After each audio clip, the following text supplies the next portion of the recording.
Well, the Northern governors right there speaking in one voice against the tax reform, VAT, which they say will not pay the people of the North, I guess in other parts of the country also now. The mobile telecom subscription in Nigeria has declined about 30%, and that has happened between March and September. It went from 219 million to 153 million. And this is because the regulator barred some SIM card because of registration and not meeting up with the requirement of the SIM-NIN linkage. I mean, that's no longer news. It's been in the news and there's been extension over time. And so we've seen now that 65 million SIM cards have been disconnected, and telecom subscription has dropped by 30%, is now at 153 million. Should we be worried?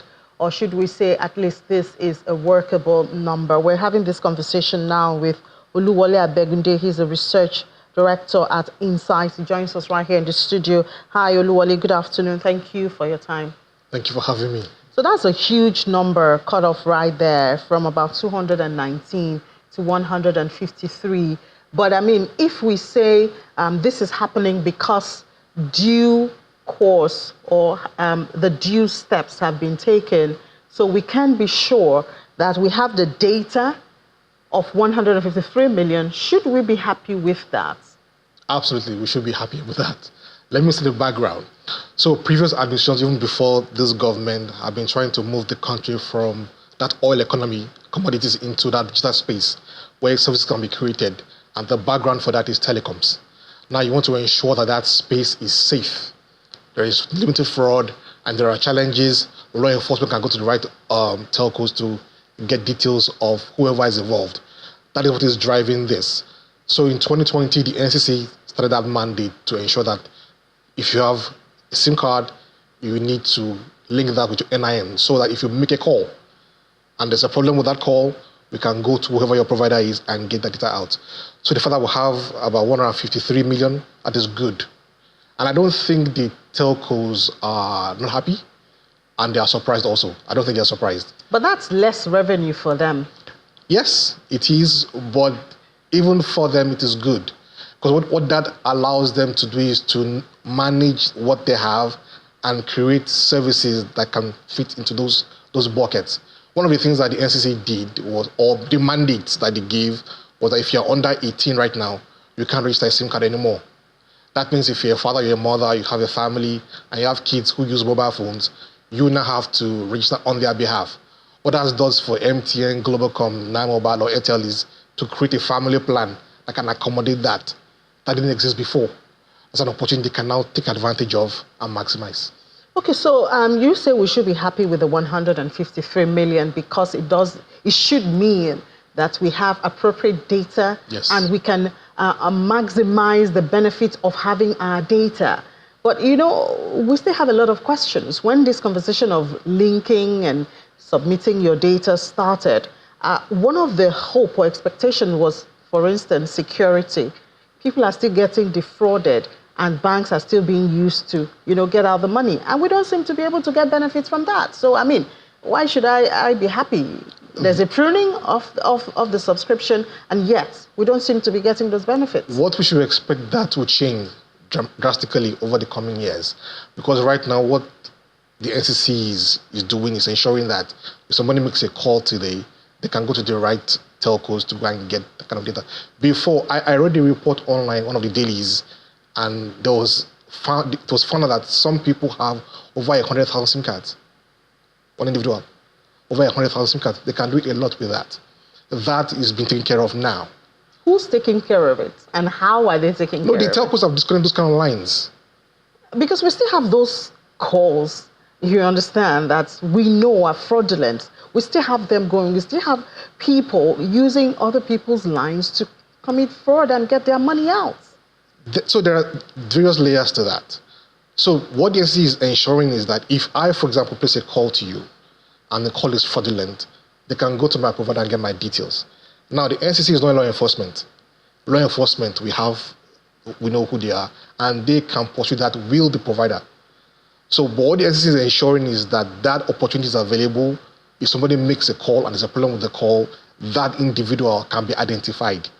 And that can't be done unless you link your NIN to your SIM card. Okay, so now we have the assurance that this 153 million have their data stored. So if I get a fraudulent call and I want to follow up, what do I do? Who do I go to? So you go to law enforcement. I go to law enforcement to get the details? No, to report the call. Okay. Law enforcement will, of course, interview, interrogate you and get the number. Now, with that, they can go and get the warrant to go to whoever the provider is and understand who is this person.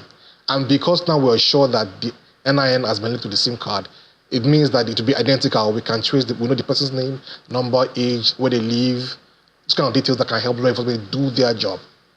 If the willingness is there. If the willingness is there. But at least the opportunity is there for them to be able to do that. Okay. Previously, that wasn't available. So what are some of the other benefits we should expect from this, properly documented 53 million subscribers? So again, it helps the telcos to really drill down. They are sitting on a lot of data on each subscriber.